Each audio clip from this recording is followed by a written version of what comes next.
Ma paix aujourd'hui, Jean-Marc. Reçois ma paix aujourd'hui. Reçois ma paix maintenant dans telle situation. Reçois ma paix pour cette semaine. Reçois ma paix pour cette année. Reçois ma paix. Nous sommes à 3 mois et demi de l'année. Ça fait 3 mois et demi. Il y a peut-être des avancées, il n'y a peut-être pas des avancées. Mais Dieu veut te dire, il reste encore 8 mois et demi. Il y a encore une perspective, il y a encore de l'espoir. Reçois ma paix. Reçois ma paix. Amasoto. Et Paul peut dire, cette paix qui surpasse toute intelligence gardera nos pensées. Est-ce que Seigneur, ta paix, Papa, nous voulons que ta paix puisse garder nos pensées ce soir. Que ta paix puisse garder mes pensées. À chaque fois que mes pensées voulons être attrapées par la peur, par le doute, j'aimerais recevoir la paix de Dieu qui garde mes pensées. La paix de Dieu comme un rempart, la paix de Dieu comme un refuge, comme un environnement, comme un enclos qui sécurise ma foi. Yesotolose là-bas. Emanama Cheo. Ayala Sanano, il s'appelle Shalom, le Dieu de paix. Amen. Sodeida Babaya. Yes. Ah, Zerimiko Teleribai. Simerino Solene Sente le Ribelli. Peliroso Sini.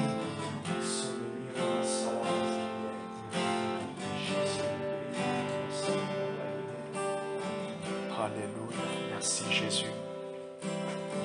Merci Saint-Esprit. Merci de bénir ce moment, Seigneur. Merci de bénir ce moment, précieux Saint-Esprit.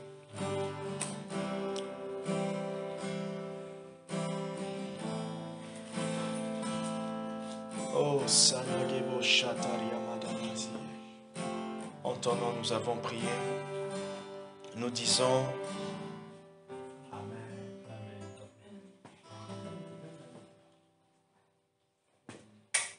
Gloire à Jésus. Gloire à Jésus. Je nous dis bonsoir. Comment allez-vous? Bien? Bon, je pense qu'on a eu une très belle journée avec un très beau soleil. Si vous voulez commencer à penser à la mer, vous pouvez. Ou au jardin. Au jardin, au barbecue. Quoi encore? Les balades en forêt. Il y en a dans le coin ici. Bah, le plus près, c'est Saint-Benoît, je crois, non? Ça? Ligugé, oui. Oui, Boîte-Saint-Pierre. Oui. Ah, c'est vrai que durant l'été aussi, je vais prier dans la forêt le matin. Ah, c'est trop bien. Je rentre dans la voiture, je reste dans la voiture, j'arrive, je mets dans le parking. Et qui fait pas non plus. Bon, c'est la période de l'été, donc il fait la fraîcheur du matin, là, comme la Bible dit, la rosée du matin. Mais quand il commence à arriver vers 9h30, 10h, ça commence à chauffer dans la voiture. C'est trop chaud. On va continuer du coup notre exploration qui va en tout cas nous prendre un long moment. Nous sommes encore dans le chapitre 2. Nous sommes encore en train d'étudier Dieu. Bonsoir Anne-Marie, bonsoir Tatiana, bonsoir Ketia. J'espère que vous allez bien et que vous avez passé une bonne journée. Une journée chargée pour le travail. Mais la journée, elle est passée. Alors, si je me rappelle bien, la dernière fois, nous étions arrêtés sur Dieu est bon. Ok? Et plutôt, Dieu est amour. Non, Dieu est bon, excusez-moi. Dieu est bon. À vos mémoires, dites-moi, ceux qui m'ont bien suivi, dites-moi, je vais poser la question à Tatiana. Tatiana! Non, je rigole, Tatiana, je rigole. Elle a commencé à stresser. Hey, non, Tatiana, je rigolais. Je rigolais, Tatiana, t'inquiète pas, t'inquiète pas. Donc, Dieu est bon, c'était le dernier, si je ne me trompe pas. J'ai parlé de la miséricorde de Dieu. Dieu est fidèle à la vérité. Est-ce que ça vous parle aussi? Non? Non? Ouh, bon. Dieu est sage, ça nous parle. Oui. Dieu est sage. Tu te rappelles ou pas? Ok, vas-y. Sûrement. Dieu est sage, mais je crois que j'avais écrit à partir. Dieu est sage. Mais Dieu est fidèle à la vérité. Voilà, c'est ça. Ok, merci. Donc, c'est un peu ça aussi, le fait, de fois, le bien d'avoir des étudiants, c'est qu'on voit que l'école les suit jusqu'à l'église. Donc, Dieu est fidèle à la vérité. C'est là qu'on commence aujourd'hui. Regardez, Jérémie chapitre 10, verset 10 nous dit ceci. « Mais l'Éternel est le vrai Dieu. » Et là, en lisant comme ça, paf, il y a un petit détail qui me vient directement, un petit lien avec un autre passage de la Bible, si vous vous rappelez bien, la prière sacerdotale, la prière de Jésus, la prière de consécration. D'ailleurs, une petite parenthèse pour nous concernant ce texte de Jean chapitre 17, je pense tout le chapitre, c'est vraiment la prière qu'on appelle de manière, avec un terme théologique, sacerdotale. Pour parler de sacerdoce c'est service. En gros, c'est la prière du serviteur Jésus. Il n'y a pas plus tard qu'une semaine et demie, je pense, j'étais en train de méditer, je préparais au fait les cultes, vous voyez les réunions que je suis en train d'introduire en ce moment, un concept, les réunions Amenez-le-moi. Okay. C'est un concept, vous verrez au fait plus tard comment Dieu va nous conduire à rendre cela un peu plus expressif, compréhensible, je ne sais pas, bref, au moment opportun. Et là, j'étais en train de me préparer, j'étais en train de méditer sur comment couler en esprit, comment suivre, travailler, comme on dit en anglais, learning how to flow with the Holy Spirit. Couler, vraiment être conduit de manière fluide avec le Saint-Esprit. Et là, pendant ma préparation, je réfléchissais au texte, je réfléchissais à ce thème, je réfléchissais à comment est-ce que Dieu est en train de me conduire à préparer les réunions. Et là, il y a ce texte de Jean 17 qui est monté. Et le Saint-Esprit me mettait à cœur, au fait, de pouvoir réécrire ce passage, mais en me mettant au centre. C'est comme si, là où Jésus dit, « Père, je me consacre moi-même pour eux », c'est Jésus qui parle, mais là vous pouvez dire, Jean-Marc se consacre lui-même pour telle chose. Okay? Et la prière sacerdotale, c'est vraiment une prière très très efficace. Et vous pouvez la prendre, chaque verset est prié. Par exemple, quand Jésus dit, « Père, donne-moi la gloire que j'avais lorsque j'étais auprès de toi. » Bon, c'est vrai que nous, on ne peut pas dire, « Dieu, donne-moi la gloire lorsque j'étais auprès de toi. » Okay? On ne peut pas dire ça. Moi, je n'étais pas au commencement. Mais je peux dire, « Seigneur, laisse que ta gloire dans ma vie soit manifeste. » Okay? Manifeste dans ma chair, par la puissance et l'action de ton esprit, ta gloire. Et donc, Dieu est fidèle à la vérité, mais l'Éternel est le vrai Dieu. Et plus loin, Jésus dit, or la vie éternelle est qu'ils te connaissent toi comme Dieu, le seul vrai Dieu, et moi, celui que tu as envoyé. Donc, il y a vraiment un lien, et c'est intéressant, je vous invite à relire, à réécouter l'évangile de Jean, qui est vraiment un livre très intéressant sur la divinité de Jésus. Jésus donne tous les arguments qu'il faut pour comprendre sa divinité. Et il dit, la vie éternelle, qu'ils te connaissent toi comme le seul vrai Dieu. Et c'est intéressant parce que partout où aujourd'hui, vous pourrez avoir des débats sur le vrai Dieu, Jésus a souligné. Et c'est comme quelqu'un a dit, personne n'a parlé par rapport à lui en disant qu'il est l'autorité suprême. Par exemple, vous avez tous ces grands hommes qui ont vécu dans l'histoire du monde comme, comment il s'appelle, Mahatma Gandhi, vous avez Gandhi, vous avez Bouddha, vous avez toutes ces personnes en fait, qui ont quand même marqué l'histoire. Personne en fait n'a revendiqué en sa propre personne être une autorité absolue ou avoir la parole absolue. Jésus Jésus, lui, l'a fait. Et c'est pour cela, si vous vous rappelez, la dernière fois, il y a 2 semaines, quand j'ai parlé des « je suis » dans les évangiles de Jean, c'est osé quand même, hein? C'est osé de le dire. Et si Jésus peut le dire, c'est que réellement, il l'est. Ok? Et dans l'évangile de Jean, il fait vraiment ce parallèle entre ces arguments en disant qu'il reçoit un témoignage plus haut. Et là, c'est intéressant de remarquer et de souligner que même nous aussi, nous recevons un témoignage de Dieu le Père. Et Paul, il dit quoi? C'est parce que le Saint-Esprit en nous est en nous que nous pouvons dire, appeler Dieu Abba Père.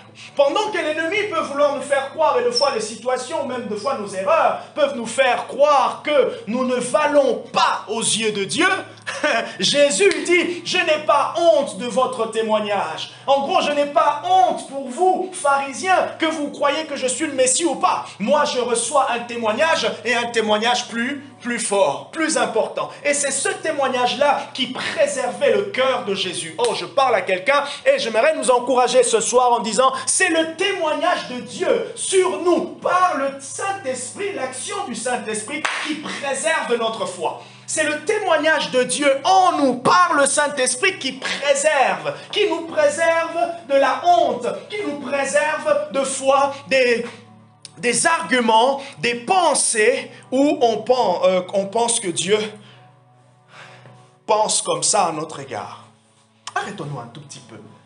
Quelle est la pensée de Dieu sur nous?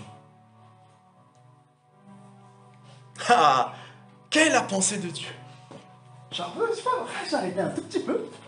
Là, Alessandra, qu'est-ce que Dieu pense sur toi? Vous voyez? Il ne peut qu'y avoir une pensée juste. Il ne peut qu'y avoir une pensée vraie. Il n'y a pas de condamnation. Il n'y a pas de pensée de condamnation. Même quand on a eu la journée la plus horrible et on a fait vraiment les choses peut-être les plus horribles. On s'est dit, ouais, aujourd'hui j'ai été vraiment... le terme qu'on dit souvent... J'aime bien ce terme, les Français, on aime bien ce terme. Nul? Non, je pensais à chiant. Une journée vraiment où on a été très embêtant envers nos collègues. Et là... on se dit, ah oui, c'est vrai qu'aujourd'hui, Dieu va dire, ah non, aujourd'hui, t'as pas été au top. Non. L'amour de Dieu, ses pensées envers nous restent constantes. Parce que Dieu est constant. Dieu est constant dans sa manière de nous traiter. Et c'est à cause de cette constance-là qu'il peut nous relever. Parce qu'il n'y a pas de baisse en lui. Nous, on baisse, mais lui, puisqu'il n'y a pas de baisse, c'est lui qui nous relève. Vous avez compris? Si Dieu baissait et que moi je baissais, mais qui allait relever l'autre? Qui allait relever l'autre? Mais c'est parce qu'il est constant, il n'y a pas de baisse en lui, qu'il peut nous relever, qu'il peut nous fortifier. Dieu est fidèle à la vérité. Toute sa connaissance et toutes ses paroles sont en même temps vraies et la norme finale de la vérité. J'ai noté, moi, comme un petit commentaire, ce caractère, ce trait de caractère est une force pour la foi. C'est une force. C'est pour cela dans Luc chapitre 1, vous savez, lorsque l'ange est apparu à Zacharie, Zacharie, il a douté. Et là, paf, il a eu une sanction. L'ange a réagi. On peut trouver cela vraiment un peu dur. Mais, en fait, quand vous lisez l'histoire, l'ange dit quoi à Zacharie? Moi, je me tiens devant Dieu. J'ai le témoignage de Dieu à mes yeux. Donc, ce que je te dis va vraiment s'accomplir.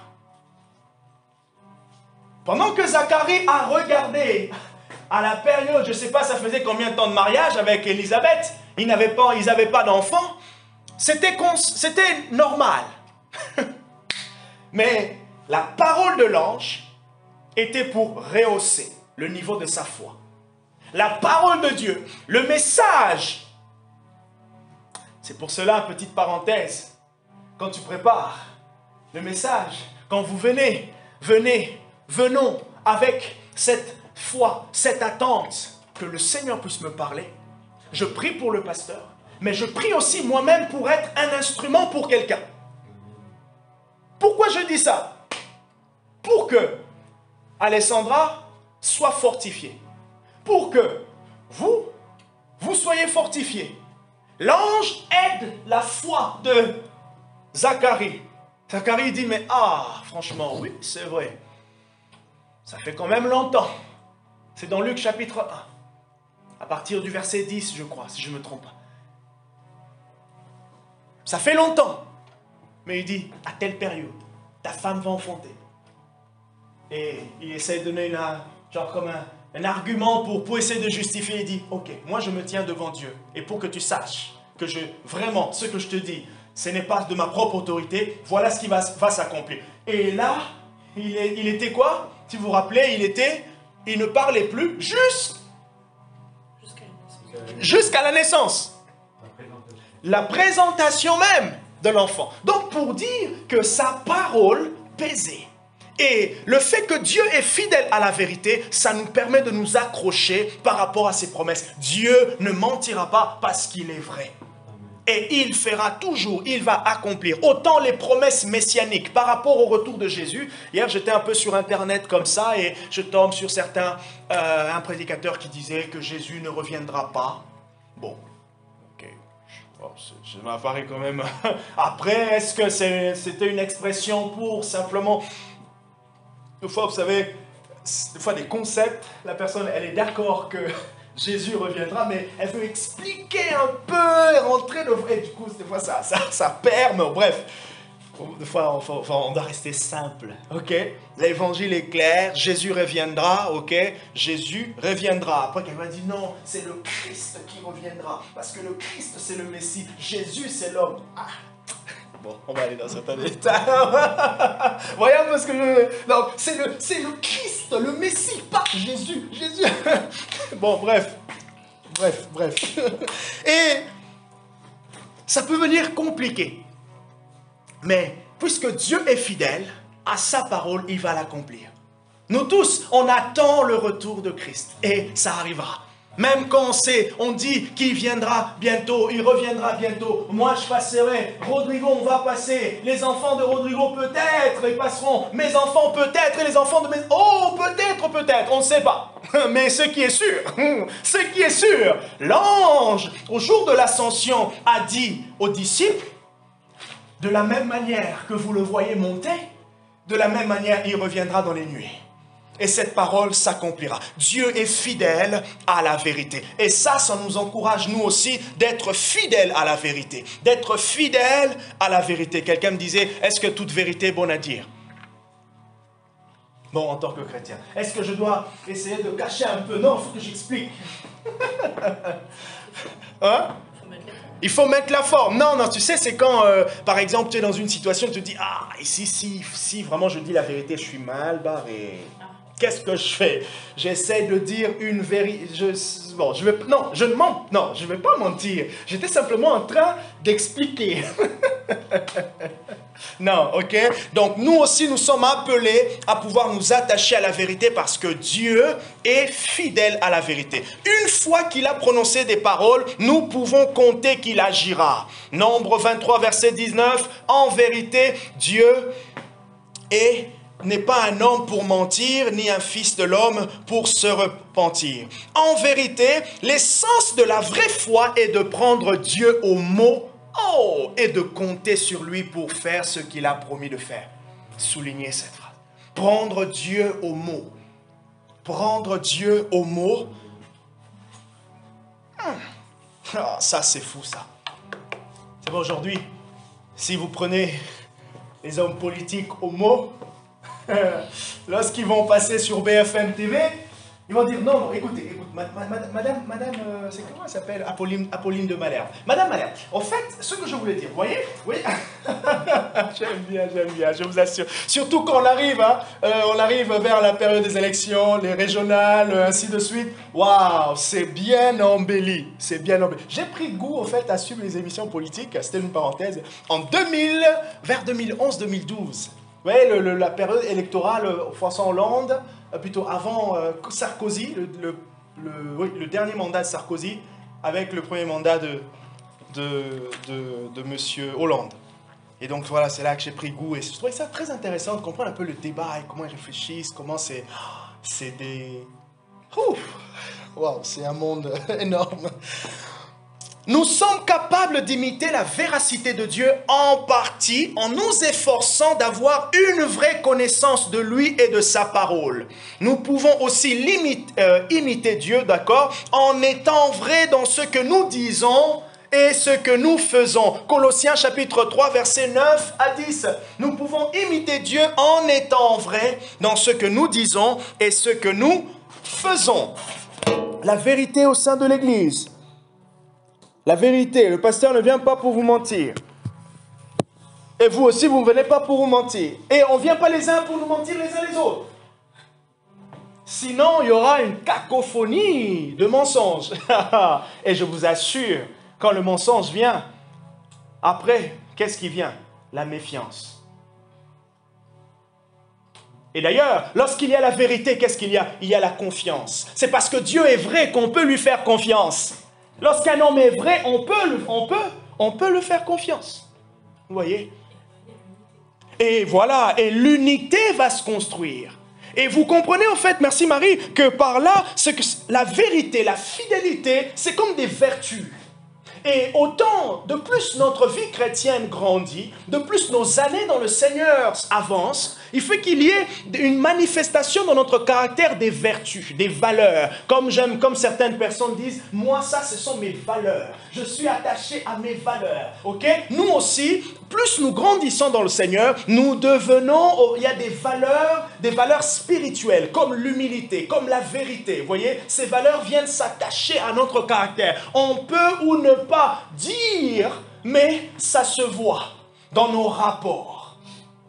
Et je vous assure, l'objectif du Saint-Esprit, c'est aussi de manifester ces valeurs en nous. D'ailleurs, Paul, il a dit, les fruits de l'Esprit, c'est quoi? C'est l'amour. Et tout le reste. Donc, c'est aussi dans l'agenda, le cahier de charge du Saint-Esprit, de manifester ses vertus. De la même manière qu'il est en train de s'occuper de manifester la puissance au sein de l'Église, en parlant des miracles et tout ça, il s'occupe aussi de manifester ses vertus, qui sont la fidélité, la vérité, l'humilité, l'obéissance. Colossiens chapitre 3, versets 9 à 10, Paul encourage les chrétiens de Colosse. Je veux nous lire le texte Colossiens chapitre 3, versets 9 à 10.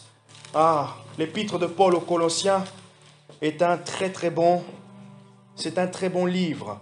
Ne mentez pas les uns aux autres, vous qui avez dépouillé la vieille nature avec ses pratiques. Vous voyez pourquoi on ne peut pas mentir les uns aux autres? Parce qu'on a dépouillé. L'expression simplement pour dire, nous sommes transformés. Et ça me rappelle de Corinthiens 5, verset 17. Si quelqu'un est en Christ, il est une nouvelle créature. Les choses anciennes sont passées. Le mensonge est passé.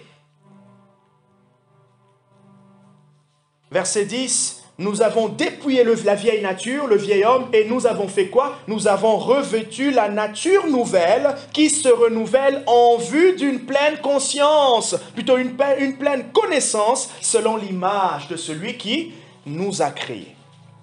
Dieu est fidèle à la vérité et on peut lui faire confiance. Le prochain caractère, attribut, Dieu est bon. Dieu est bon. La bonté de Jésus face à l'un des brigands à la croix. Ça, c'est extraordinaire.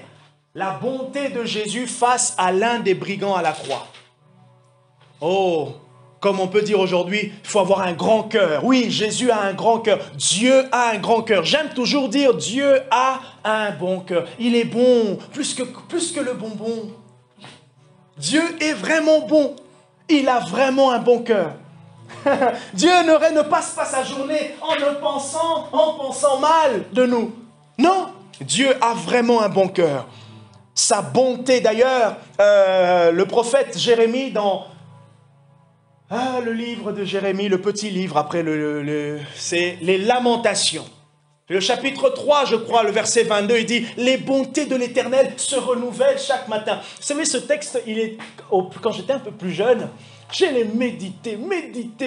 Et plus tard, en arrivant ici en France, j'ai dit « Mais ce texte me fait penser un peu au virement bancaire, vous savez, ou les prélèvements mensuels. » Vous mettez en place le prélèvement et chaque mois, vous n'avez pas besoin de vérifier, mais hop, on vous retire l'argent ou soit vous recevez l'argent. Et je dis, mais c'est fou, les bontés de l'Éternel, c'est comme des prélèvements ou des virements tous les matins.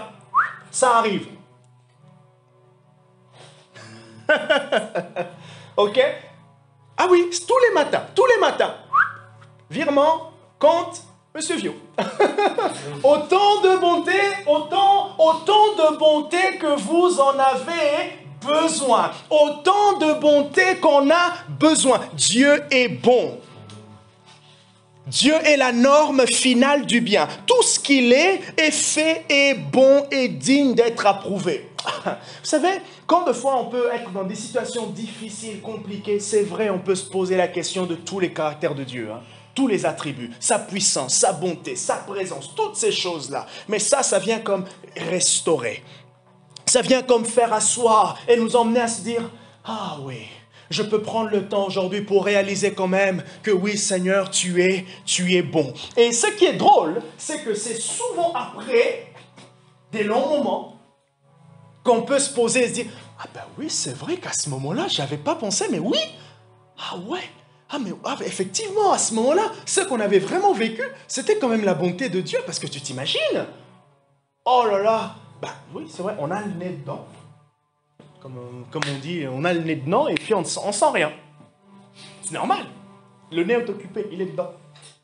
Il faut sortir le nez pour pouvoir sentir autre chose, et faire la distinction, faire la différence. Et c'est là qu'on peut se rappeler, on se dit, ah ben oui, effectivement, toutes les galères là. Mais au fait, même dans cette galère, mais je vois qu'il y a quelque chose de bon qui s'est passé. Dans cette galère, je vois quand même, il y a Dieu qui était là. Parce qu'il y avait comme une limite placée, comme une limite. Ou soit, mais je sentais que ma foi avait quand même un certain degré d'audace pour pouvoir me soutenir et dire, avancez, avancez. Et d'ailleurs, est-ce qu'on se rend compte, au fait, de la mesure de foi qui nous est donnée lorsque nous sommes dans certaines situations? Cette foi qui vient comme se régénérer pour dire, avance encore, espère encore, fournis encore un peu d'effort. Ah! Des fois, on ne l'a même pas demandé, hein?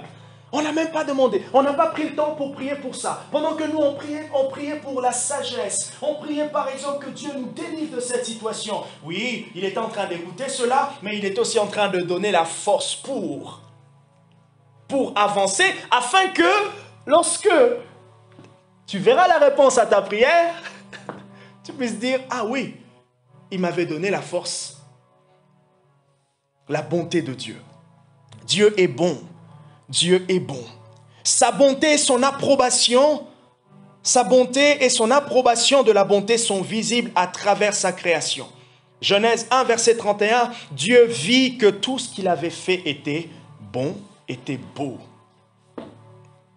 Dieu est celui qui accorde des bons cadeaux à ses enfants. Il promet de ne refuser aucun bien à ceux qui cheminent dans l'intégrité. Psaume 84, verset 11. Et d'ailleurs, Jésus le confirme en disant, Dieu donnera-t-il des bonnes choses à ceux qui lui demandent? J'aime bien la version de Luc, le chapitre 11, le verset 13.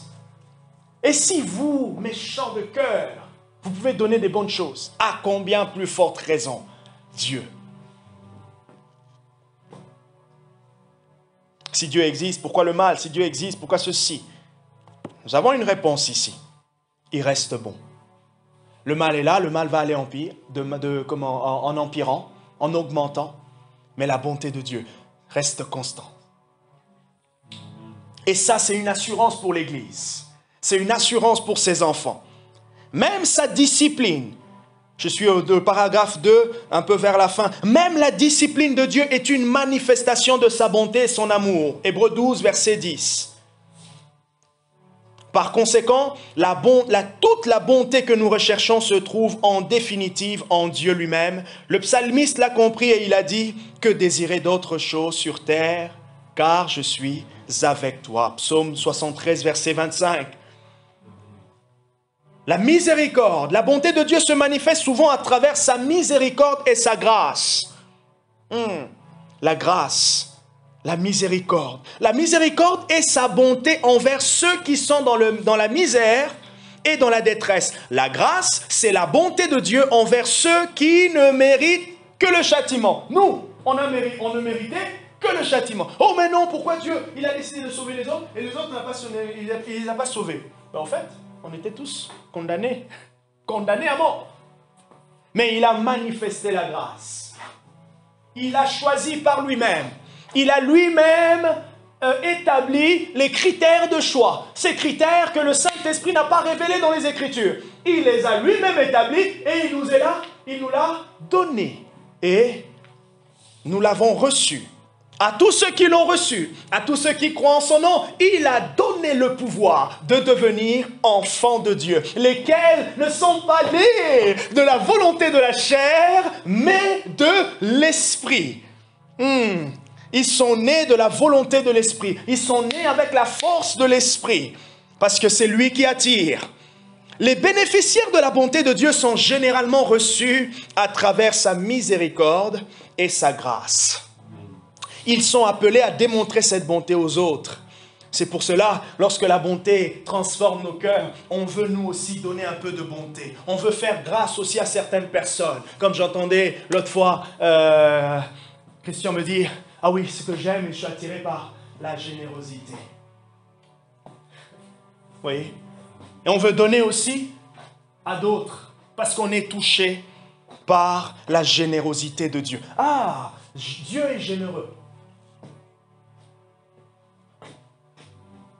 Dieu est généreux. Galates chapitre 6, verset 10. Ainsi donc, tant que nous en avons l'occasion, faisons du bien à tout le monde et en premier lieu à ceux qui appartiennent à la famille des croyants. Waouh! Ah là là! Vous vous êtes jamais posé deux fois les questions quand vous lisez les épîtres? Des fois, on n'a même pas besoin d'explications théologiques. Hein? C'est clair. Le passage est clair. Comme là, Galates 6, verset 10. Ainsi donc, tant que nous en avons l'occasion, tant que c'est possible. Ah tiens, je peux, comme là, Gaël, si ça ne te dérange pas, je peux te ramener une petite bonté. Vous voyez, ça l'évite d'attendre le bus. Vous voyez, une petite bonté. Ah tiens, Marie, tu veux un grec? Une petite bonté. Bon, on n'est pas en jeûne aujourd'hui, tu vois, on n'est pas en jeûne. Vous voyez? Une petite bonté. Ah tiens, on va acheter des fleurs. Oh Nicole, vu qu'il y a le beau temps qui approche. Une petite bonté, vous voyez? Tant qu'on a l'occasion, on peut se faire du bien. D'ailleurs, j'ai retrouvé, je pense que c'est vous, un stylo. Je ne l'avais pas encore utilisé. Un stylo que vous m'avez offert pour mon anniversaire. Si je ne me trompe pas. Vous voyez? Et du coup, quand je vais utiliser, écrire, je vais penser. Et vu qu'il a reçu l'onction d'inspiration, maintenant je serai inspiré moi aussi.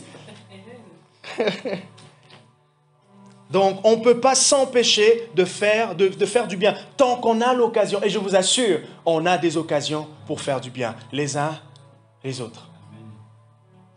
Et encore, je ne vais pas dire le pire, mais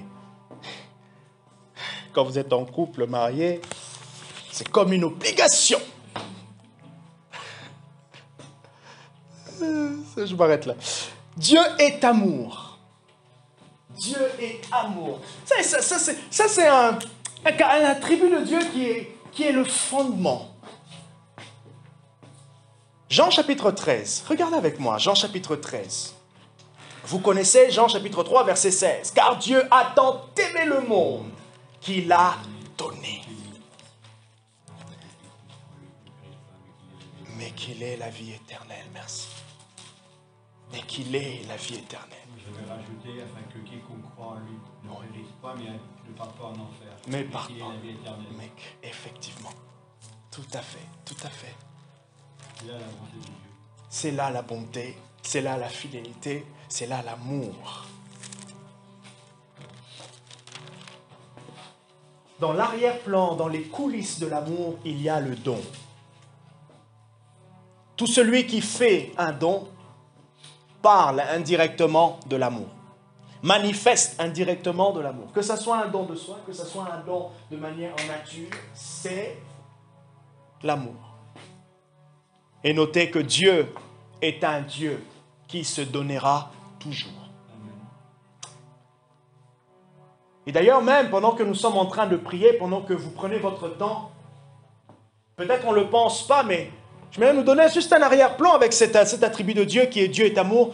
Pendant que nous sommes en train de prier, au fait, Dieu est disponible, totalement disponible. Il se donne. Il prend la peine, mais il est là totalement, pleinement avec nous pour la minute ou les minutes qu'on lui consacre. Et il nous écoute. Il ne nous écoute pas à moitié. Il ne nous écoute pas en étant sur Instagram Divine. Non, il est là totalement. Il ne nous écoute pas en étant sur Facebook. Non, il est en train de consulter les notifications. De voir si tel ange avait fait un selfie là où il était parti, était envoyé. Non. Dieu nous écoute vraiment totalement. Dieu est amour. Dieu se donne. 1 Jean chapitre 4 verset 8. D'ailleurs, l'évangile de Jean où l'apôtre Jean est l'apôtre de l'amour. De la même manière que le livre de l'Ancien Testament du prophète Osée est le livre de l'amour. Parce que dans le prophète Osée, Dieu démontre aussi son amour où il compare Israël, un peuple infidèle. Il y a une image qui est utilisée, la prostituée. Pourquoi la prostituée? Parce que l'idolâtrie, en fait, représente spirituellement comme une prostitution. Vous voyez? Et maintenant, Dieu dit au prophète, va, épouse une prostituée. Et le prophète dit...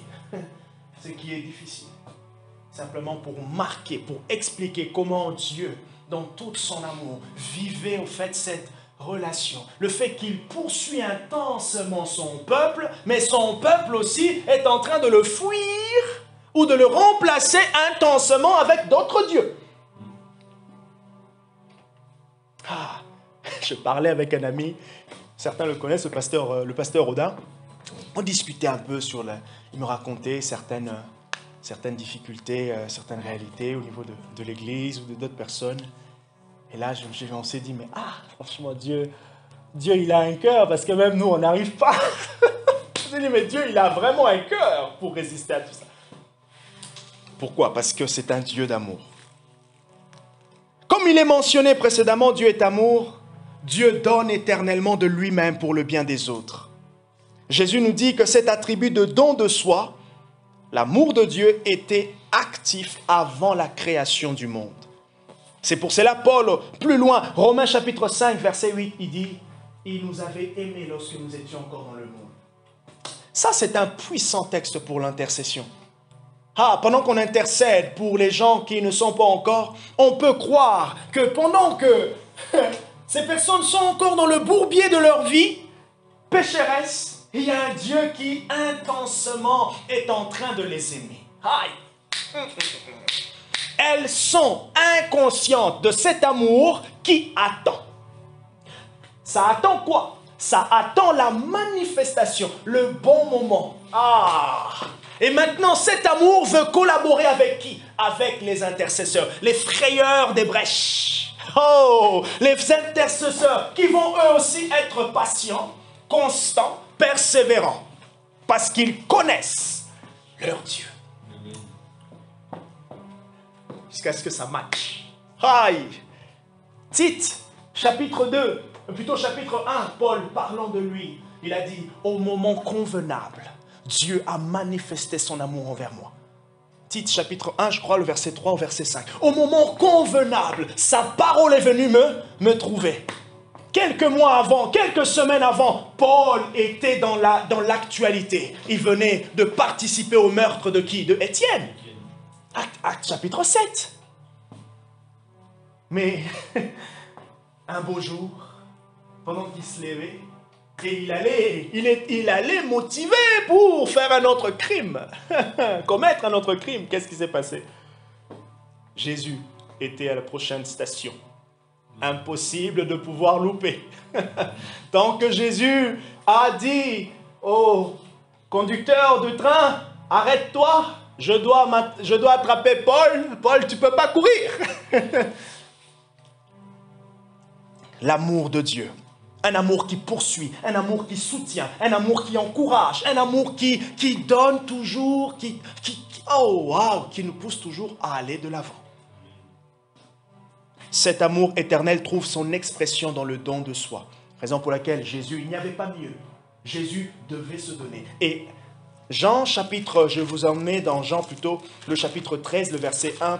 J'aime vraiment, vraiment ce passage. Jean 13, verset 1. Avant la Pâque, sachant que l'heure était venue pour lui de passer de ce monde au Père, Jésus qui avait aimé les siens, les siens qui étaient dans le monde, les aima jusqu'au bout. Une autre version dit, et c'est cette version-là que j'aime, malheureusement ce n'est pas la mienne, de la Bible, il les aima à l'extrême. Or, quelques lignes avant, il dit, il les avait déjà aimés. Mais là, une autre version même dit, il mit le comble à son amour. Waouh! Il les aima à l'extrême et il mit le comble dans son amour. En parlant des 12, hein, avec Judas y compris, pas exclu. Judas y compris. L'amour de Dieu. Et qu'est-ce qu'il a fait dans son amour? Il les a purifiés. Il les a purifiés. Shatablo Samata. Que le Saint-Esprit nous rappelle ses attributs, la fidélité de Dieu à la vérité, la bonté de Dieu, mais aussi l'amour de Dieu. Dieu m'aime. Dieu m'aime. Je me rappelle que c'était l'une des... Quand je me suis... Au début de ma conversion, c'était tellement évident. Et je me savais aimer de Dieu. Je me savais aimer de Dieu. Comment ça guérit de se savoir aimer? Même quand nous sommes dans des relations entre nous, lorsqu'on sait qu'on est aimé, comment ça nous fait du bien? Et encore, lorsque nous sommes en couple, on sait que mon mari, je suis aimé de ma femme, je suis aimé de mon époux. Comment ça nous fait du bien? Et gloire soit rendue à Dieu. Apparemment, les femmes ont ce détecteur de baisse d'amour. Ah, Rodrigo. Ah, et elles ont ce détecteur de savoir que l'amour de leur mari est en train de baisser. Pourquoi? Parce que le don de soi a généralement une expression extérieure. Dieu ne pouvait pas conjuguer l'amour envers nous sans que nous puissions voir l'expression extérieure de son amour. Et l'expression extérieure de l'amour de Dieu, c'est Jésus qui est venu, mais Jésus aussi qui est mort, mais Jésus aussi qui est ressuscité, mais Jésus aussi qui est monté, Jésus qui a envoyé le Saint-Esprit, et le Jésus qui va revenir. La boucle est bouclée. Il a comblé. Et Jésus a mis le comble à son amour envers les disciples. Parce que Dieu nous a aimés, le dernier paragraphe de ce point, parce que Dieu nous a aimés et nous aimera pour l'éternité, nous sommes capables de donner librement cet amour aux autres. On en revient encore. Nous recevons de Dieu et nous le partageons. Qu'est-ce que tu as reçu de ton lieu secret que tu peux me donner aujourd'hui, Rodrigo? Qu'est-ce que tu peux me donner? Et d'ailleurs, même moi, qu'est-ce que je peux te donner aujourd'hui? Et qu'est-ce qu'on peut nous donner les uns aux autres? Ce que nous avons reçu de Dieu. Que l'on peut donner. Et on ressent cet amour-là lorsque Dieu nous parle, lorsque Dieu nous visite, lorsqu'il y a un acte du Saint-Esprit envers nous. On ressent cette fraîcheur, on ressent cette conviction, cet encouragement, cet amour qui restaure, cet amour qui fortifie. Et de savoir que cet amour ne s'arrête pas. Cet amour a commencé dans l'éternité de temps et cet amour continuera. Wow! Que peut me faire un homme? Romains chapitre 8, à partir du verset 30. Si Dieu est pour nous, qui sera contre nous? Oh, quand on est dans le domaine de la délivrance, on a l'impression qu'il y a tellement beaucoup de gens contre nous. Les démons, ils se présentent vraiment contre nous. Et ils oublient qu'il y a quelqu'un, Dieu, qui a dit... Je serai toujours avec vous. Je ne vous abandonnerai abandonnerai jamais. Et Paul continue pour parler de l'amour de Dieu. Qu'est-ce qui me séparera de l'amour de Dieu? Il n'y a rien qui me séparera de l'amour de Dieu. Parce que le témoignage spirituel de son amour, il y a Jésus, il y a la croix, il y a toutes les preuves possibles. Toutes les preuves possibles. Et l'ennemi le sait. Et le Saint-Esprit est là pour nous l'éclairer, nous les éclairer davantage. Regardez avec moi le quatrième point de ce soir. Peut-être l'avant-dernier. Ah, j'ai bien avancé aujourd'hui. Je suis à 4. Wow. Dieu est saint. Le point de la sainteté, quelqu'un a dit, s'il y a une chose dans le parcours de la destinée, dans le parcours, la marche, notre avancement, notre croissance spirituelle, s'il y a une chose que nous sommes appelés à maîtriser, comme ils disent en anglais, master, vraiment maîtriser, à faire attention, à veiller, c'est ça, la sainteté de Dieu. Vous lisez Éphésiens chapitre 4 à partir du verset 17 jusqu'à la fin. Vous lisez Colossiens chapitre 3 à partir du verset 4 jusqu'au verset 17 à peu près. C'est pratiquement 2 textes phares où Paul explique la vie nouvelle en Christ. Maintenant, c'est intéressant en fait de remarquer, et c'est là que j'aime bien Paul, comment en fait pour comprendre la vie nouvelle, il met en parallèle les comportements de l'ancienne vie. Et il dit clairement, autrefois vous faisiez ça, avec la nouvelle vie, maintenant vous pouvez faire, vous devez et vous faites ça. Ok? Éphésiens 4, à partir du verset 17, jusqu'au verset 30 même, je pense, ou 33, où il termine avec ne n'attristez pas le Saint-Esprit, je crois, ouais, c'est ça. Et puis Colossiens, le chapitre 3, à partir du verset 4 jusqu'au verset 17 aussi, à peu près. Donc, je crois que c'est la moitié du chapitre 3 de Colossiens. Et il compare la vie, l'ancienne vie et la nouvelle vie. Et vous allez voir au fait qu'il y a un mot entre les deux, c'est la sainteté, c'est le comportement, c'est le rapport avec le péché. Au fait, ce que l'on faisait avant était lié à notre nature. Et ce que l'on fait maintenant est lié aussi à notre nature. Et maintenant, nous avons revêtu la nouvelle nature. Celle qui se renouvelle en Christ. Colossiens 3, 9 à 10. Nous avons revêtu la nouvelle nature. Et dans la sainteté de Dieu, Dieu, il est totalement séparé du péché. Voilà pourquoi, pour nous avoir avec lui, il fallait qu'il y ait une sentence sur le péché. La croix représente la sentence sur le péché. Il est saint. Psaume 99, verset 9, notre Dieu. Cela signifie qu'il est séparé du péché et dévoué à la recherche de son propre honneur. Dieu est souvent appelé le Saint d'Israël. Psaume 71, verset 22. Les séraphins qui entourent son trône ne cessent de crier « Saint, Saint est le Seigneur ».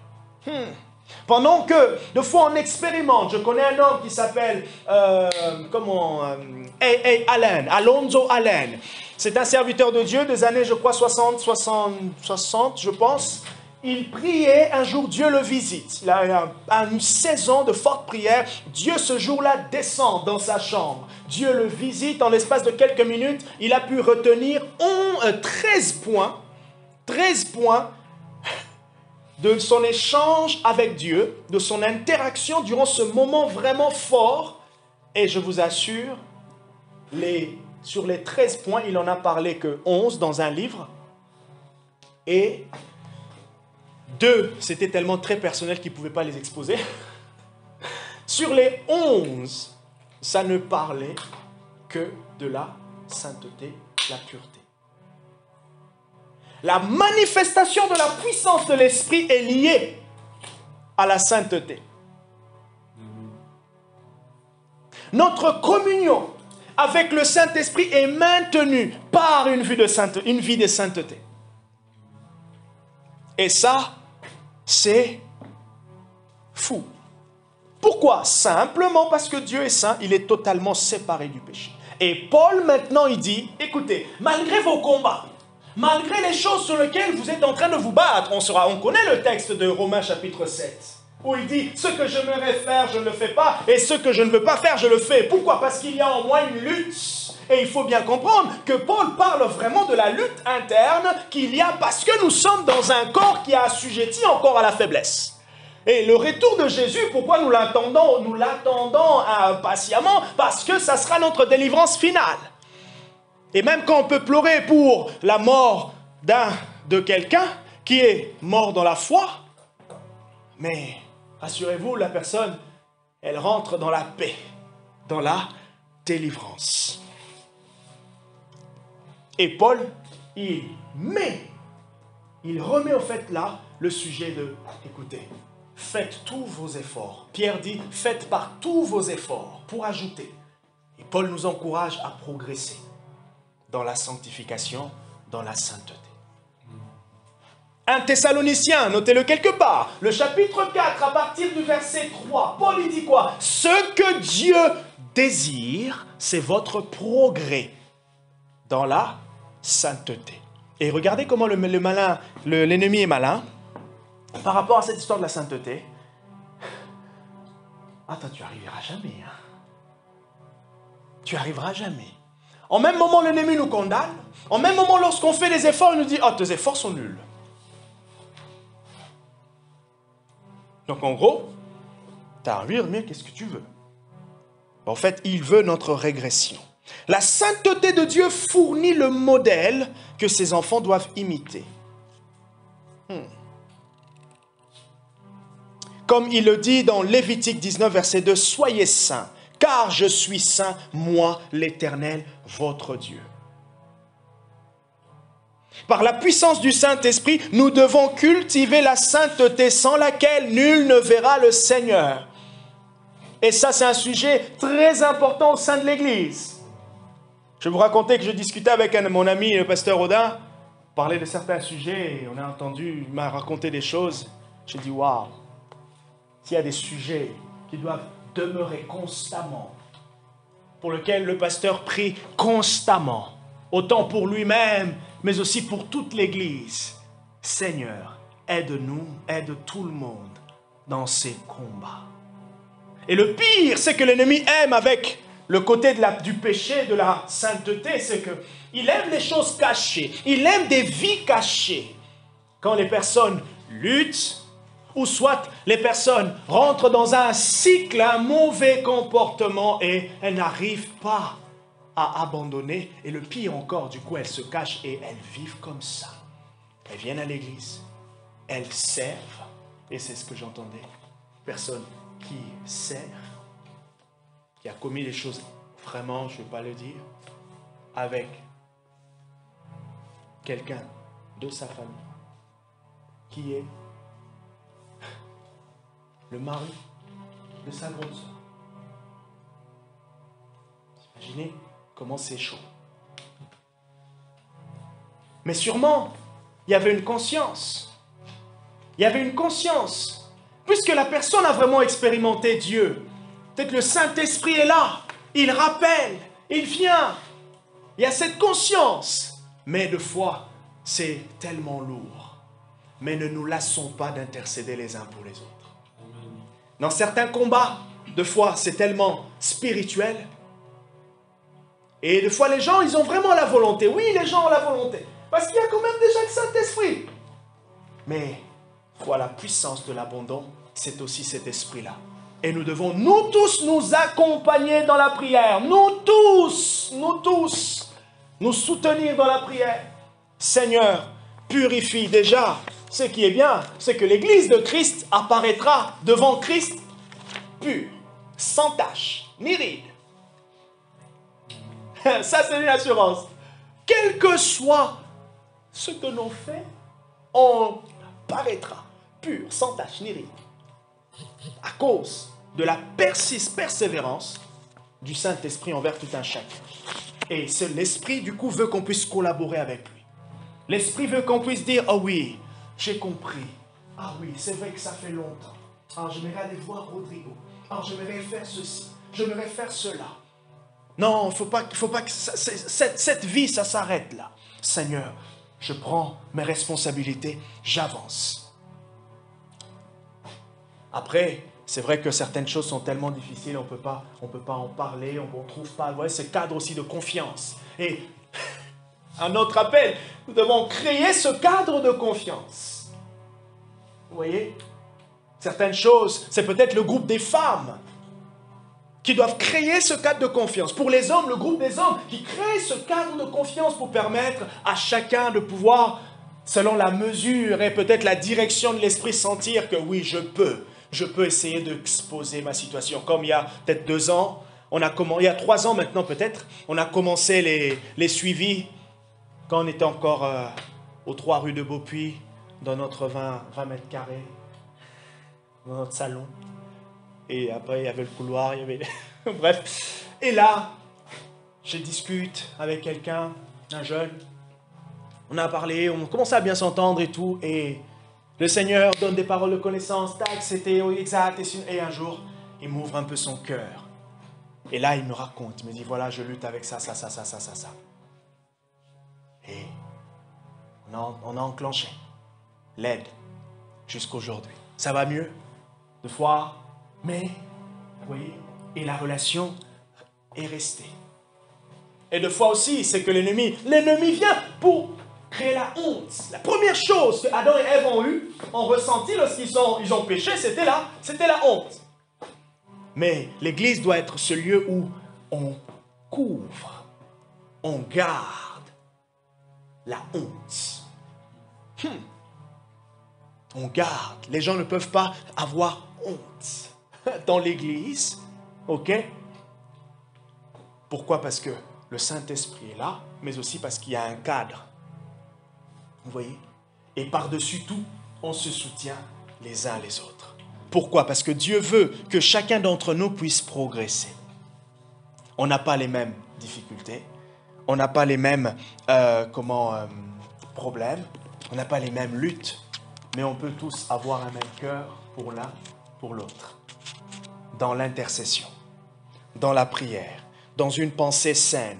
N'est-ce pas là aussi une bonne manière de pouvoir démontrer l'amour? Cet amour qui a accompagné l'autre en voiture, mais cet amour aussi qui soutient dans la prière. La sainteté de Dieu nous fournit donc un modèle pour nous qui sommes ses enfants. L'auteur de l'Épître aux Hébreux nous dit même que Dieu discipline ses enfants afin de nous faire participer à sa sainteté. Nous sommes tous participants à la sainteté de Dieu. D'ailleurs, savez-vous que la puissance manifeste de Dieu nous participe aussi à notre sainteté? Cette crainte visible, cette révérence de Dieu au travers de sa droite puissante participe aussi à sa sainteté. Actes chapitre 5, il est dit que le peuple, voyant comment Dieu avait manifesté sa puissance lorsque Ananias et Saphira ont menti, la crainte s'empara. Ce n'était pas la peur, mais c'était la révérence. Mais cette conscience que Dieu est vraiment là.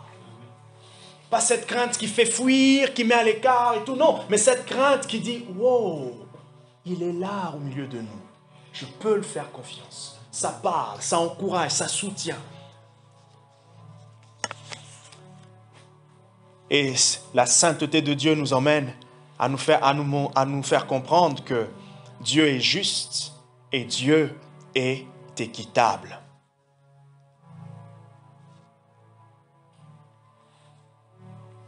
Tu le feras la prochaine fois. Dieu est juste et Dieu est équitable. Par la grâce de Dieu, si Rodrigo avance bien, et moi j'avance bien, sûrement en fin mars nous allons pouvoir clôturer ce chapitre sur les attributs de Dieu. C'est toujours des trucs, des points où vous pourrez toujours revenir, relire et le garder dans nos cœurs, mais par-dessus tout, le Saint-Esprit nous permettra de pouvoir chanter cela, de pouvoir expérimenter cela au travers des manifestations de l'Esprit, comme il le dit dans 1 Corinthiens 12. Et j'aimerais du coup, pour terminer, qu'on puisse prier pour dire merci à Dieu pour sa sainteté.